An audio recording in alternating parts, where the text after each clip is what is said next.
Hi everyone! Welcome to another test drill lecture sa subject na crop protection. So simulan na natin. Number one question. Some nematodes serves as blank and transmit plant viruses which contributes in disease development. Are these nematodes serves as predator? Letter A. B. Pathogens. C. Vectors. Or D. Parasites. Now, your nematodes are typically a kind of a pathogen. Okay? Kasi microscopic worms sila. But sometimes, they do act as a vector. So that's the correct answer. Letter C, they do act as a vector or as an organism that transmits a pathogen from one plant to another. So what is a vector? As I have said earlier, ito ay isang organismo na ang pinaka-purpose niyan ay para mag-transfer ng sakit. Okay? Or in our case, mag-transfer ng pathogen. So ang nematode, pwede siyang maging vector. For example, yung nematode is feeding on a plant na mayroong bacterial na sakit. Let's say Erwinia. Tapos yung Erwinia na bacteria na yon napunta doon sa katawan ng nematode and yung nematode ay naglakbay papunta sa roots of another plant kung saan nag-feed ulit siya doon. So pwede niyang mailipat yung Erwinia na sakit na yon from that diseased plant going to that next na healthy plant. So that's what a vector means. Human beings can also become a vector of plant diseases. For example, may case sa amin sa Benguet noon kung saan a farmer went to a place at kumuha siya ng itatanim niya na kamote pabalik doon sa kanyang lugar. Apparently, yung nakuha niyang kamote ay may sakit pala. So, he is able to carry that pathogen back to his land kung saan marami din sa mga kamote doon sa community ngayon ang nagkasakit. So, basta, the idea here is a vector carries the pathogen. It carries the source of the disease and it transfers it from a diseased plant going to a healthier plant. So, yeah, vectors ang tamang sagot. What are predators? Kung isipin natin, babalikan natin yung lesson natin nung elementary and high school. What are predators? Yan yung mga hayop na kumakain ng prey. Okay? Such as their lion, tiger, yan, yung mga predators yan. They do hunt living animals for food or they hunt living organisms for food. Pathogens, yan yung source ng sakit. Parasites, these are organisms that rely on one organism para mabuhay sila.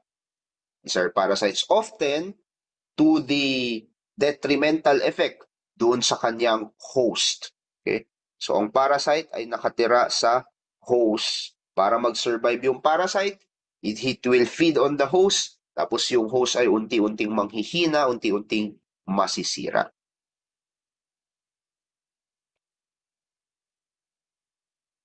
Next question. This is the term for egg hatching within the uterus, followed by the expulsion of a living young. So a term, so kung saan yung egg ay nag-hatch. Saan daw nag-hatch? Sa loob ng uterus. So sa loob ng female reproductive organ. Tapos kapag nag-hatch doon, ilalabas niya yung living young or living organism palabas. Okay? Ano kayang tawag doon sa term na yon? Amphimictic, oviparous, parthenogenetic, or ovoviviparous? So the correct answer here is ovoviviparous. Now, in order for us to understand what this means, let's go on to discuss and distinguish the different modes of reproduction. Primarily pagdating doon sa reproduction, whether it is born alive, whether it is born as an egg, or whether it is born as an egg within the body and hatch tapos saka siya maipapanganak as a living as a live animal or live organism. So ang viviparous, simply speaking, these are live bearing animals. Okay? So in a viviparous production, yung embryo ng young organism is developed inside the body of the mother or inside its uterus. So walang itlog dyan. Now after a period of time, ilalabas na lang yan, ilalabas na lang basically yung young animal na yan or yung young organism na yan. So they are born alive and they do not come from eggs. So no example ng viviparous, most of your mammals, including us humans, okay? Ang tao, hindi tayo nagfo-form ng itlog sa loob ng katawan or hindi natin iniitlog ang tao. So lumalabas yan as a live animal. The next type is oviparous. So oviparous, these are egg-laying animals or egg-laying organisms. Okay? So sa oviparous, yung hayop natin, nagde-develop siya ng egg sa loob ng katawan and then itong egg na to ay inilalabas niya sa kanyang environment and then yung egg na yon mag-hatch and magiging young animal. Okay, yun ang oviparous. So magkikreate ng egg sa loob ng uterus or sa loob ng nanay, ilalabas niya yung itlog na yon. Pag nakalabas, mag-hatch yung itlog sa labas. That's oviparous. So for example, in terms of insects, yung ating butterflies, okay? Most birds and reptiles, they are oviparous as well. For example, yung ating chicken, they lay eggs and then they incubate the egg up until the egg hatches. O ano naman yung ovoviviparous? Now, ovoviviparous is a combination of your viviparous and oviparous. Sa ovoviviparous, nagke-create ng itlog doon sa loob ng nanay. Okay, so there's an egg that is being created there. Nag-hatch yung itlog doon sa loob ng nanay. And ang inilalabas niya is yung yung live animal. Okay, so for example, in terms of insects, yung ating aphids is ovoviviparous. So sa loob ng aphid na yan, may mapo-form na egg. Pag nag-hatch yung itlog na yon, ilalabas niya yung live young aphid. So some examples of oviviparous as well in the animal kingdom would be some species of your snakes, some species of reptiles, some species of amphibians. Basta ang idea dito is yung itlog na form muna sa loob ng nanay and na-expel and nag-hatch doon sa loob ng nanay and then the live animal is being expelled palabas. Let's differentiate naman between the two terms, amphimictic and parthenogenetic, which is also a reproductive strategy. Specifically, they describe the different ways organisms can reproduce based on whether sexual ba ang reproduction or asexual. Now, kapag sinabi nating amphimictic ang reproductive strategy, ito ay may fusion of gametes. So fusion of the male and female reproductive cells. So fusion ng sperm cell and egg cell. So kapag may fusion of those two, amphimictic po yan. May fertilization na nangyari, such as the case for bees, butterflies, and ants. Kapag naman sinabi mong parthenogenetic, walang fusion of male and female gametes. So it is asexual reproduction. Kumbaga, nagkakaroon ng fertilization kahit na hindi naman present kahit na hindi nag-meet si egg at si sperm. So anong example yan? In terms of insects, aphids. So aphids, they do reproduce parthenogenetically, so asexually. Mealybugs as well. Okay? They reproduce parthenogenetically. Kaya naman sa parthenogenesis, almost yung mga inilalabas nilang young animal or young organism is a clone of themselves. Kasi yung DNA ay nanggaling lamang sa kanila. Hindi katulad sa amphimictic kung saan yung DNA ay nanggaling sa dalawang organism, your male and female parent. Next question. This is the outer non-cellular layer covering the nematode body, and this is shed off during molting. So ano kayang tawag doon sa outer layer ng nematode na naaalis, nababalatan during molting? Ang tawag po doon ay cuticle. Okay? So cuticle ang tawag doon. So itong cuticle na to ng mga nematode, this is made up of collagen, and they serve several important functions including protection ng young nematode mo from the environment and water loss. So in nematodes, itong cuticle na to ay kasakasama nila habang sila ay lumalaki, and every now and then kapag nag-move sila from one stage of development going to another stage of development, yung cuticle na yan yung kumbaga damit na naaalis and napapalitan as well. Okay? So bakit exoskeleton mali? Ang exoskeleton is, well, your exoskeleton, they provide external support and protection to your organism. Okay? But they are most commonly used for arthropods like insect and crustaceans. And mas complex yung structure na yan. Ang nematode walang exoskeleton pero may cuticle sila. Although, ang mga insects naman may cuticle din sila, pero part of the thing that protects them is not only the cuticle but also the whole exoskeleton. Ang nematodes, walang exoskeleton, ang meron sa kanila ay cuticle. So yun yung nagsished during molting.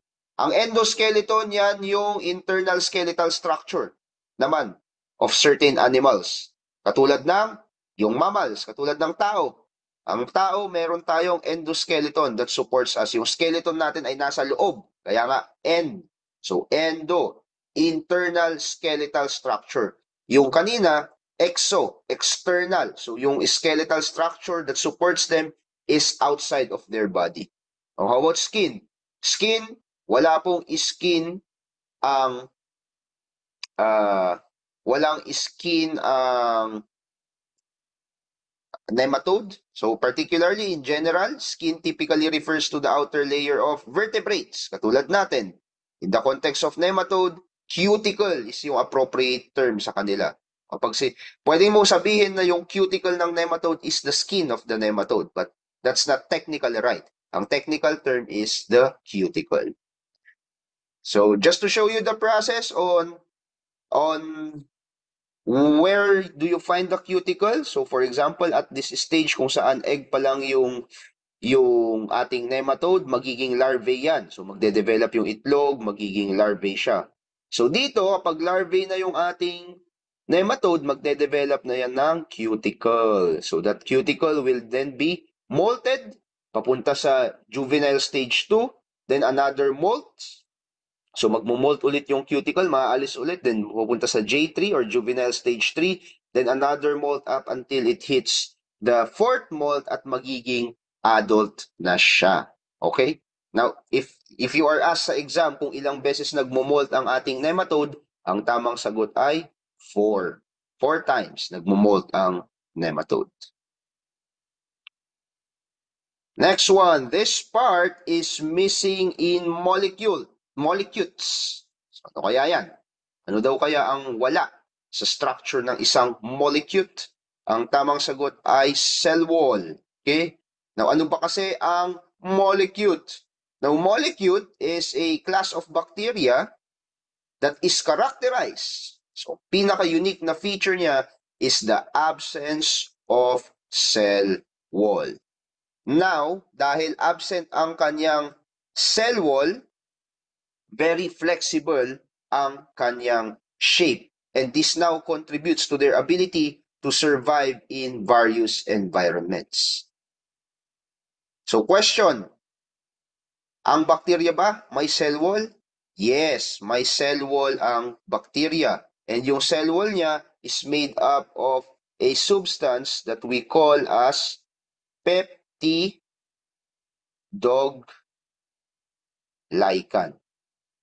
So the cell wall of bacteria is made up of peptidoglycan, whereas sa molecule wala siyang cell wall kaya wala siyang peptidoglycan. Okay? Okay, last question, which among the following, so among A, B, C, and D, do not belong to the 5 major genera of phytopathogenic bacteria? Now, when you say phytopathogenic bacteria, these are bacteria that causes disease particularly to your plants. Okay? So, alin kaya dito sa A, B, C, and D ang hindi kasama doon sa 5 major genera of your plant pathogenic bacteria? Ang tamang sagot is letter A. So again, hinahanap natin yung hindi kasama. So ano pa kasi yung 5 major genera of plant pathogenic bacteria? So unahin natin, number 1 dyan, yung mga Xanthomonas bacteria. They causes what? They are known for causing diseases like leaf spots in crops like rice and beans. O Pseudomonas naman, it is also a bacteria. It includes several plant pathogens that causes issues such as blight, bacterial blight, and canker among various crops. Ang Erwinia naman is associated with soft rot diseases, particularly in vegetables katulad ng potatoes and carrots. Oh, how about Ralstonia? Ang Ralstonia, that's number 4, they cause bacterial wilt in crops like your tomato and eggplant. And the last one would be your Agrobacterium. Yan, very notorious yan for causing crown gall diseases in a wide range of plants. So these are your 5 major genera of phytopathogenic bacteria. Xanthomonas, Pseudomonas, Erwinia, Ralstonia, and Agrobacterium.